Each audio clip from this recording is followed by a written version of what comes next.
this is Joanna, and in this training, I will show you how to install the Facebook Pixel on your website so that you can track desirable actions and measure your return on ad spend. Before we start, let's understand what a Facebook Pixel is. It is a piece of JavaScript code for your website to help you track, optimize, and build audiences for your ad campaigns. The Facebook Pixel is extremely powerful because it can track conversions across devices such as desktop, mobile, and tablet. It can optimize ad delivery for conversions, where Facebook will use the data to help you show your ads to people who are more likely to convert for your offer or take a desired action. It can create custom audiences for retargeting, where it will track people who have visited your website or took a specific action so that you can retarget them with a relevant offer. It can create lookalike audiences to help you reach people who are similar to your customers. It can run dynamic product ads. And last but not least, measure your return on ad spend. The Facebook Pixel can achieve so many things because Facebook created its entire platform and algorithm based on pixels. Your campaign objective uses the pixel for optimization.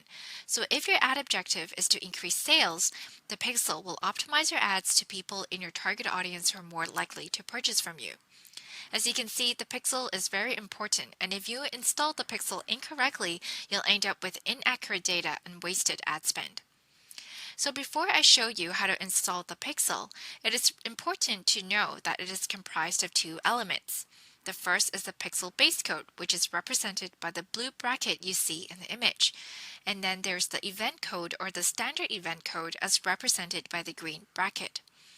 First, the pixel base code is used to track activity or traffic on your website, and it should be placed on every page of your site between the head tags of your HTML code. The standard event code is a snippet of code that you need to add to your base code to track and optimize for specific actions on your website. If you look at the chart on the right-hand side, you will see a standard event code for each action. Let's say you want to track purchases on your website. You will have to use the make purchase standard event code. If you want to track the number of checkouts on your page, you will have to use the initiate checkout standard event code. You always want to make sure that you choose the standard event that best describes the action that you want to track and install it on the correct page. For example, if you want to track sales, you will have to place the pixel on the thank you page or the confirmation page. It is also recommended that you only have one standard event per web page, or else you may mess up the data. Even if you add in multiple standard events on a single web page, only the code on the bottom or the one that is closer to the end script tag will take effect. The pixel also provides aggregate reporting, which includes actions and traffic from external sources that are off of Facebook. This means that the pixel will track when it is triggered.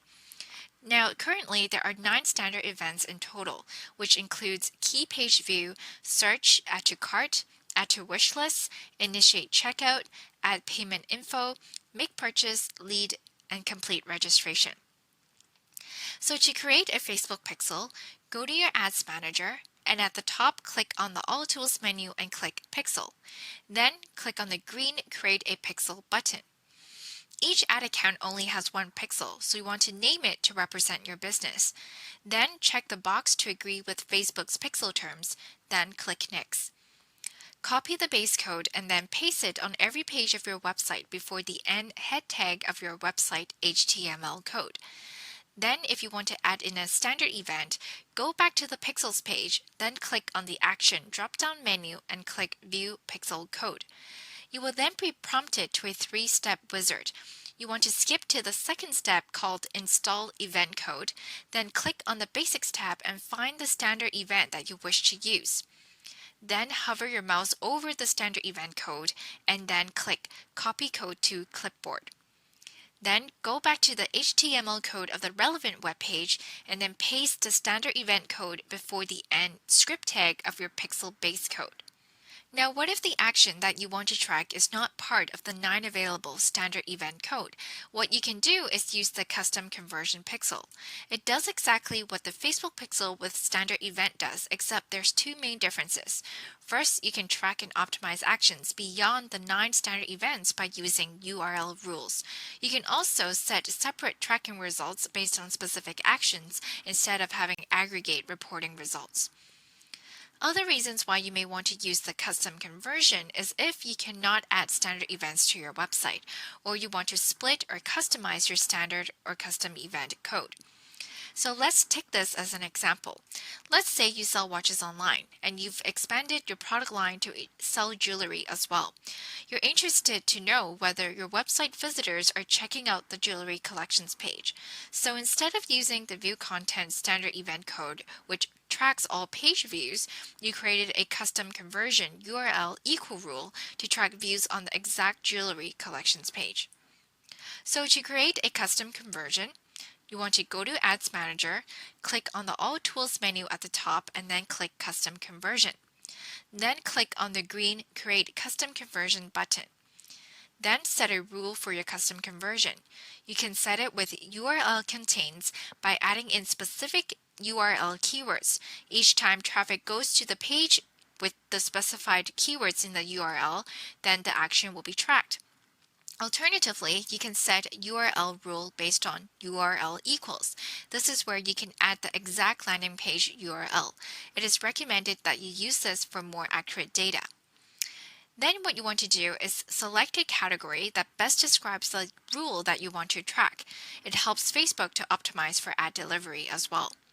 Next, you want to name your custom conversion. You can also add a description to further describe what it is, and you can set a conversion value as well to define the conversion.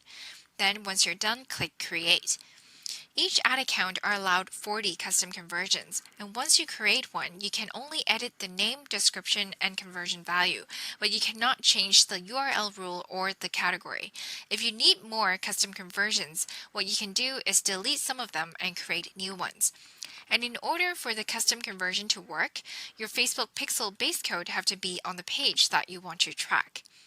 Besides using URL rules, you can also use events to build custom conversions, and the pixel will fire only when a specific action is taken. You can also add parameters to the event to customize and define the data, but this is completely optional.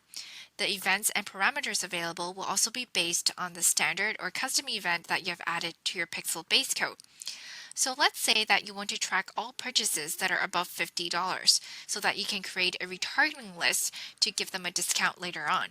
You can customize the purchase standard event by adding a value parameter that is equal to or greater than $50.